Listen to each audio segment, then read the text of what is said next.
Y'all, how you guys doing? I'm back. We are back to posting, and I am back here with the People's Car, brand new Polo Life 2023. Well, it was 2022, but it came out like the end of 2022, so I'm gonna just call it 2023 year model. It's the same thing. But anyways, today I'll be showing you guys the quirks and features for the brand new Polo Life. Yeah, let's go. So first quirk and feature of the brand new Polo Life TSI. I'm not sure if this goes along with the other models, but this is what's with this Polo. So we're going to look at the key right now. You see this beautiful key right here, typical VW key. It looks better than the previous VW key, a lot more luxurious, more Audi feeling. But yeah, so what you can do with this key is you can open the windows and partially the sunroof with comfort access. What you do is you press unlock, the light switch on, and there we go. And to do the exact opposite thing, you do the exact opposite thing. You press lock and the windows will close.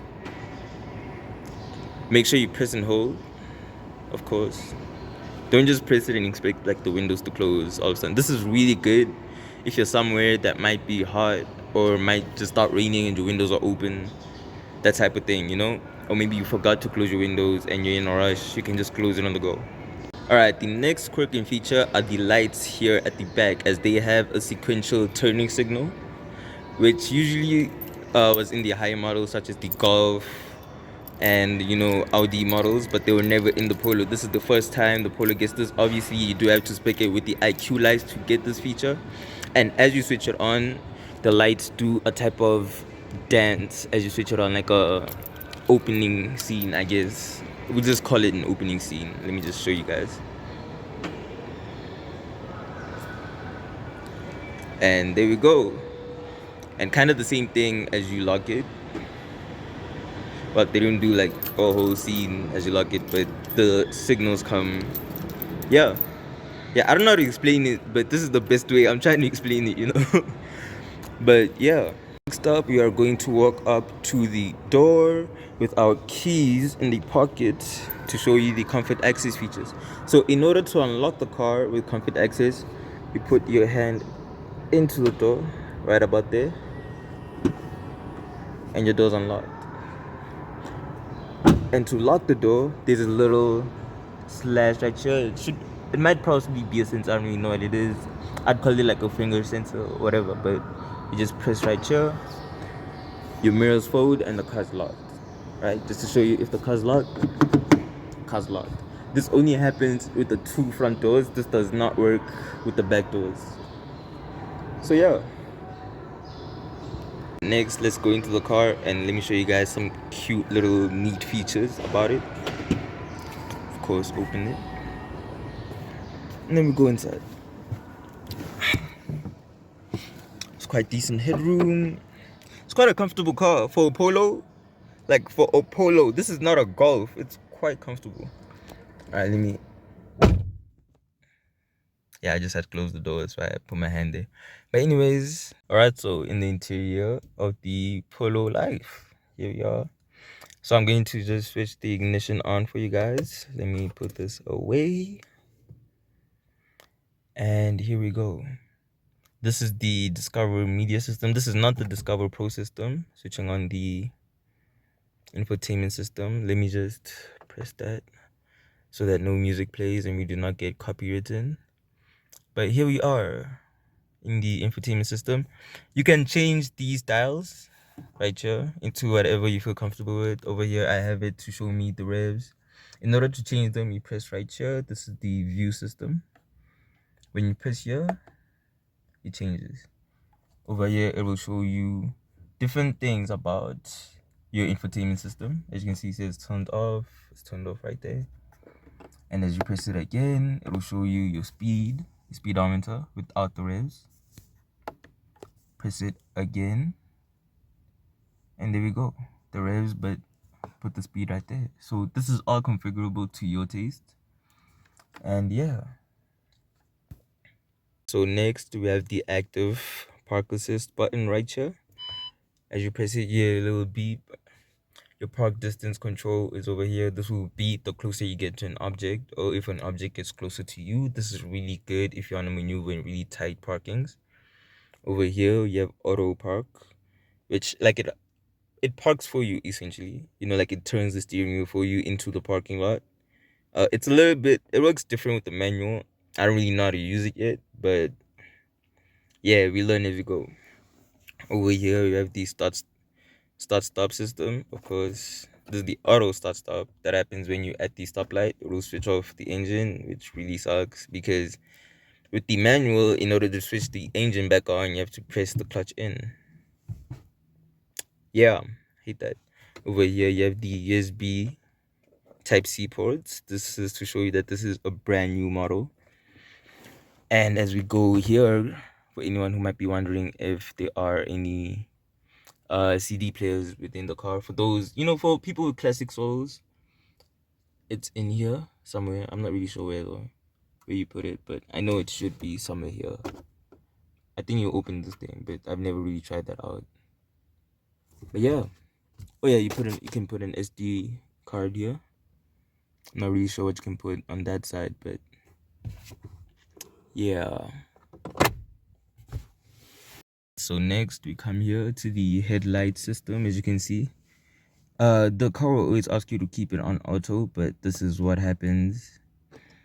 When you put it on 0, nothing really happens much. It kind of like switches off the lights, but keeps the daylight headlamps on. I don't know what to call them. Headlamps, headlights. Yeah, same poo, different toilet. Yeah, but when you put it on auto, the light switch on. I'm in the parking, so you can kind of see how it changes, and as you move it, I'm not really sure, but all I know is that it's green. The headlights get less brighter, if that makes sense. I'm not sure if this means headlight system, but it will ask you to switch on the lights again. And this is full beam system. So yeah, the differences. So this is auto, green, and full beam. So I guess auto senses and puts it on full beam. And then as you press right here, you have your high beams.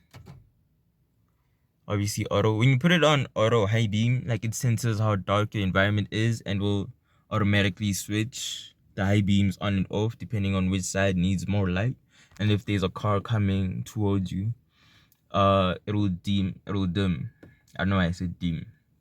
Yeah, it will dim the headlights so you don't dazzle out the drivers. But if you want to put them fully on, which these are quite bright by the way, and I am in a parking which is fully lit, so if the fact that you can still see the headlights right there shows you how bright the system is. And when I do this, boom, boom, boom, boom, right? So you flick it forward to keep them on permanently. Flick it forward again, put it on automatic. You can't really switch it off from automatic unless you switch off the car, you switch off the headlights. And if you want to flash a driver for going too slow, of course you're in a polo. So you gotta drive like a polo driver, You just flick it towards you. And that's how it goes. I'll show you what it looks like from the outside once I get a cameraman, but I do not have such. So you guys are just gonna have to see it from my view.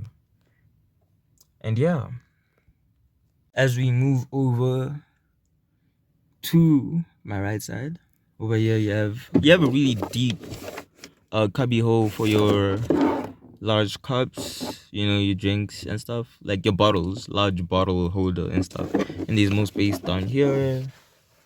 Yeah, there's a lot of space. Yeah, like this car has a lot of space for what you get for a car. And it feels quite luxurious. I would say like you're better off buying like a Hyundai or something for the price. But yeah, this car feels quality. Leather steering wheel, soft plastics, like literally these are soft plastic. You do get some hard plastics in some places, which kind of annoys me for 400,000 rand, but this is still a good car. Anyways, yeah, let's go back to the features. Quirks and features. I'm sidetracking. Over here you have your mirror buttons. This is how you adjust the mirrors, right? I'm sure if you know how to drive, then you should know how to do that. But if you have electric mirrors, if you move it more to the left side right there, your mirrors will fold. As you can see right there, there's that little mirror icon right there. You just have to move it over and your mirrors will fold. This will help you get into tighter spots, much tighter spots within your parking. And as you move it out, your mirrors shall unfold. Open sesame. And there we go. And if you live in really cold places where your mirrors might start to like fog up or mystify and stuff, if you want to heat them up, you just move it to the right, fully to the right there, and your mirrors will start to heat up. There's no way I can actually show you on camera, but yeah, don't mind how dirty the car is right now. This is my daily. I do not have another car. I am broke. I am a student, so please. But anyways,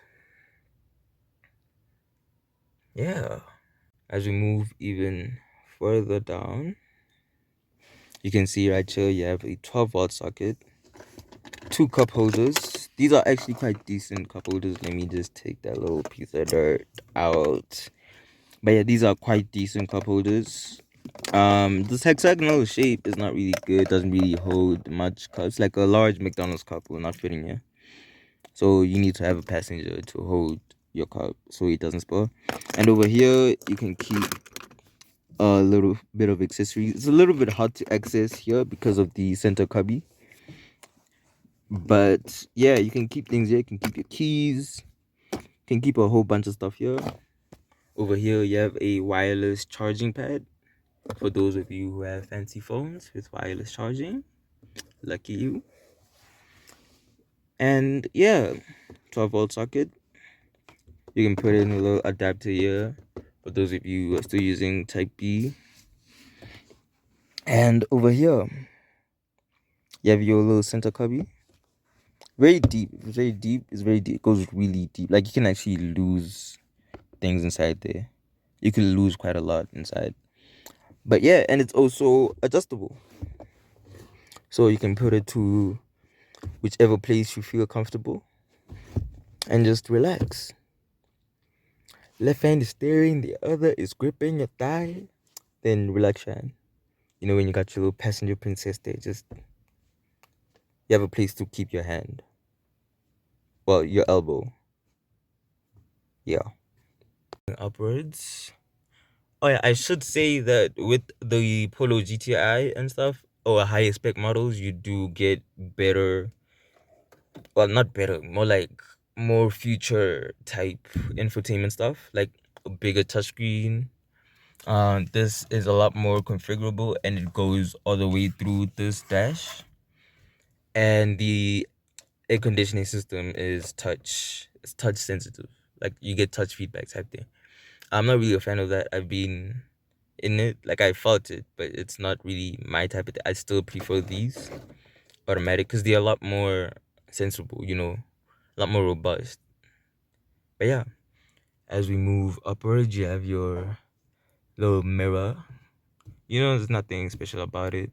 And for those of you who have a sunroof, this is how you operate the sunroof. I'll show you guys just now. But first, let me show you guys this. Not a lot of cars have this, but this is a little piece of space. You can put your glasses here, but if you want to hide some illegal substances, you can put it right here.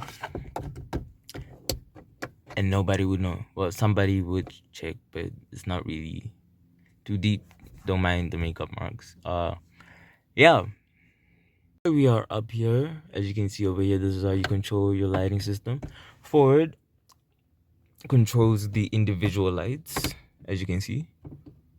Right? But when you press this one, all the lights within the car switch on. Right? Then as you press this, you switch off the lights. Well, what basically happens is, as you keep it like this, when you open the doors, the lights of the car switch on, right? But when you press this, they don't do that anymore. Like they're off completely. so you don't get like an intro as you get inside the car. Like you don't get lights as you open the car.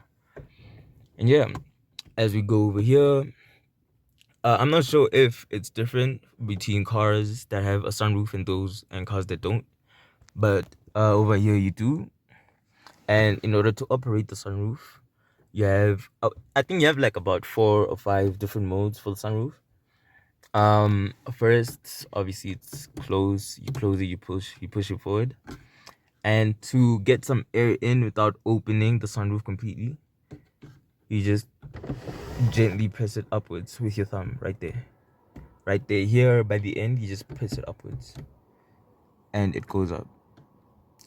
Let me just, to close it, obviously you just pull it back down right there and it's closed. So let me show you guys how it opens. Boom. And then to fully open it, right, you just put your finger right there and push it backwards. And there she goes. And you get complete freedom around the entire car. You have like a lot more breathing room, you know? Like for those who are like planning on buying a Polo, I do seriously want you guys to spec out the sunroof. Like it's a game changer.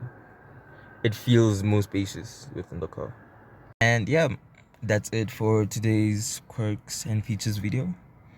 Hope to see you guys next time. Peace.